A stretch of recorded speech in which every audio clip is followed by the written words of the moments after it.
Hey everybody, Dr. Phil here. So this is going to be a video where we talk a little bit about spreadsheets. So let's get into spreadsheets.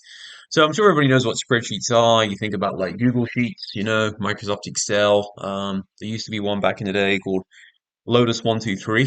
So Microsoft Excel is probably the most popular one. So spreadsheets have a wide variety of uses, from the home to the classroom to big business. Spreadsheets arrange data in rows and columns, so think about rows along the side and then columns along the top. The value of spreadsheets is in the countless ways that data can be manipulated, used for calculations, and with built-in formulas, assist in making predictions and decisions. Data can also be displayed in charts and graphs, allowing for easy visual interpretation.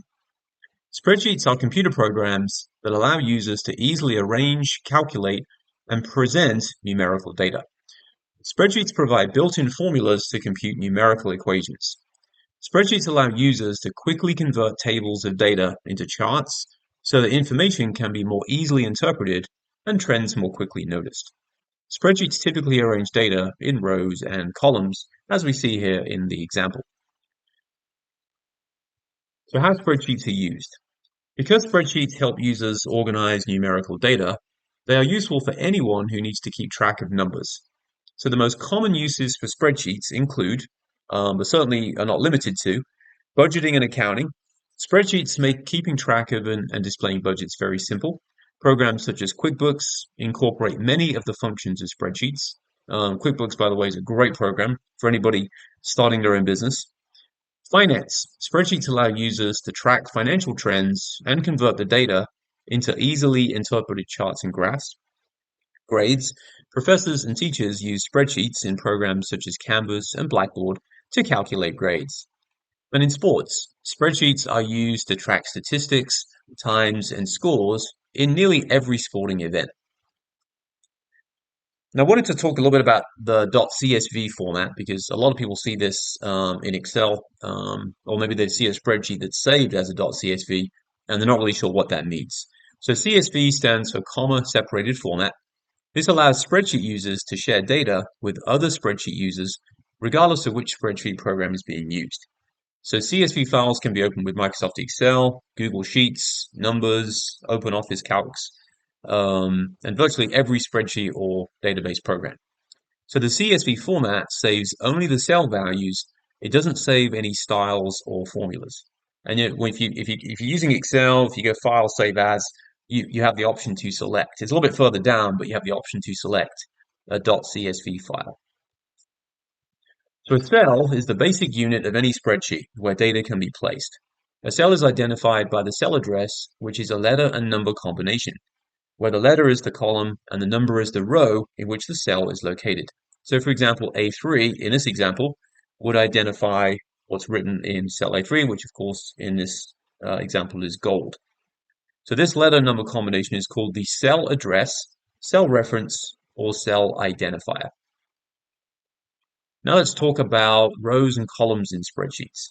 So in a spreadsheet, a row is a horizontal line of cells. So think about going left to right. Rows are identified by numbers, and clicking on a number selects the entire row. In a spreadsheet, a column is a vertical line of cells. Columns are identified by letters, and clicking on a letter selects the entire column, as you can see in the examples included below. So what about the equal sign? So the equal sign is the most important symbol in a spreadsheet, arguably. The equal sign indicates that the cell holds a formula or function, and the program performs a calculation. So in the cell, the equal sign is entered first, and the formula afterward. So for example, instead of entering or typing 2 plus 3 equals in a spreadsheet, the formula would be equals and then 2 plus 3. Excel, or whatever program you're using, would then place the number 5 in the cell after you press or once you press the enter key. So what are some common error values? So probably the most common one you'll run into is you'll see this value message. This means that the operation or function that is entered in the cell is not possible. Usually because you've made a typo or maybe the cell formula is wrong. Those are common reasons why you'll get that value error message. Other error values include basically dividing by zero, which is seen when attempting to divide a value by zero. and also the ref, which is an invalid cell reference, is being used in a formula. Note that a series of hashtag symbols is not an error value. This simply indicates that the cell needs to be expanded to display the entire value. So anytime you're dealing with Excel, really anything mathematical, you always want to keep in mind order of operations. So the order of operations for a spreadsheet describes which calculation is performed first. Spreadsheets follow the mathematical protocol of parentheses, exponents, multiplication, and division. So whichever comes first, left to right. Addition and subtraction, whichever comes first, left to right. The order of operations is important because, of course, it will determine the result of the calculation. So if you screw up the order of operations, then you may get an erroneous number. Let's talk a little bit now about the payment function because I did want to put a slight sort of accounting and finance twist on this. So let's assume you need to buy a car and want to use a spreadsheet to help you find out what your monthly payment might be. You can use the payment function in this, and they're in all of them, but you can certainly use the one in Excel. It will quickly show you what a monthly payment would be for a loan such as a mortgage or a car loan. To use the payment function, you're going to need three things. Number one is the interest rate. Number two is the number of monthly payments. And then number three is the loan amount. So let's talk about the parts of a payment. When you make a payment for a loan, there are several factors that determine the size of the payment. These factors include the amount of the loan when you initially borrowed the money. This is referred to as the present value or the PV of the loan. Another factor is the interest rate, which is just known as the rate of the loan. This is quoted as an APR or annual percentage rate. Another factor is the term of the loan. The term is the length of the loan. Another factor in determining the loan payment amount is the number of periods in the loan. A period is simply a payment. And then the principal in a loan. The principal is the amount of money borrowed in a loan. It can also be considered the loan's balance, or the money owed on the loan excluding any fees or interest. At the time the loan is taken out, the principal is often referred to as the present value or PV of the loan. And then finally, let's talk a little bit about interest rates. So interest is the cost of borrowing money, as I'm sure we all know. To standardize the cost of loans, lending institutions advertise loan costs, interest, in terms of an APR, annual percentage rate.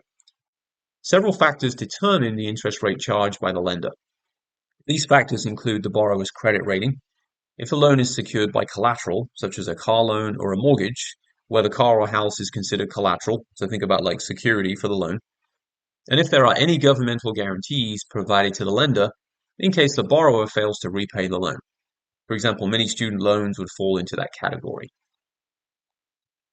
And then, of course, the payment period.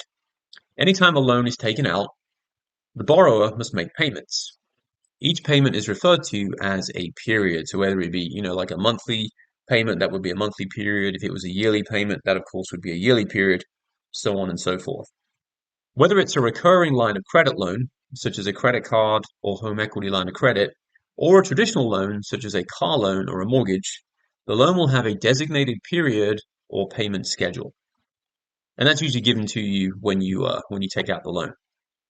Now, the present value, as we said, the PV of a loan is the amount of money that you originally borrowed. The PV or present value does not include any interest or fees associated with the loan. So, for example, a $25,000 car loan has a present value of $25,000. And then, of course, the future value. We usually abbreviate this in finance and accounting circles. We just say FV, future value. So the FV, the future value of money, refers to the amount a loan is worth to the lender. If a bank offers to provide a loan of $20,000 for 5 years at 10% interest APR, the total amount of money the borrower would have paid back at the end of those 5 years, principal plus interest, would be approximately $25,500. So the original $20,000 plus $5,500 in interest. This means that 5 years into the future, the value of $20,000 is, of course, $25,500. All right, that's it for this video. If you have any questions, please get in touch and I will see you all soon in another video.